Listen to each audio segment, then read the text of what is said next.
This is very similar to what I saw the first time when I crossed into Madam Morris. A lady standing in front of a cardboard house with a couple little girls hanging on a skirt, and she's cooking on a campfire. Though Bob has been visiting this family for the past 2 years, on this day he discovers something new.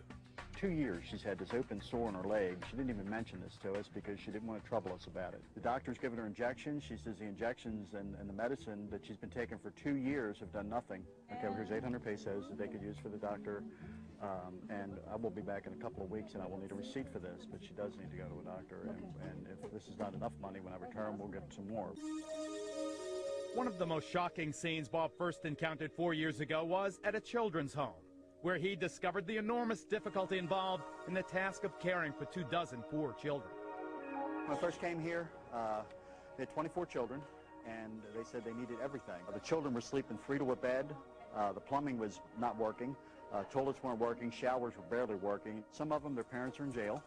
Some of them, their parents absolutely just can't afford to feed their children. So we ran out, we bought some groceries, went back to Houston, and then I would work one weekend at a part-time job, and then the next weekend come down here and keep it all kind of going. And then when the other cops found out what I was doing, they all kind of kicked in, and then one thing led to another, and today we pay all the bills. We ended up founding an organization so that we could bring more and more people from America to come and to see this and learn what I've learned. Eventually, Bob realized it would be necessary to establish a foundation to carry out the work of his dreams. He called it Paper Houses Across the Border, named for the cardboard structures which initially caught his attention when he first came to Acuna 5 years ago. It's nothing for us to give away a couple thousand pounds of food. What's your name? It may be Bob Decker's greatest achievement. Feeding 240 of the children at the Emiliano Zapata grade school in Acuna, Mexico. If it weren't for Bob and other Americans inspired by him, even the tables and chairs would not be here. We started out with taking the meals over to the school. We only could take 40. That's all we had money for. And then eventually we got up to 100. And now I'm told that we're right at around 240. This is probably the most nutritious thing they'll get all day long.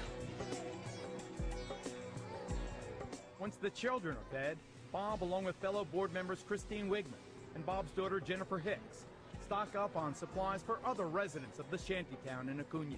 Let's have some fruit, maybe some oranges or something. Before Bob had formed the organization, he would just get up and speak about what he was seeing. And I said, I'm Christine Wigman, and I would love to come down with you. And now I've been down 7 times so far since January. Bob will deliver to about 20 more homes today.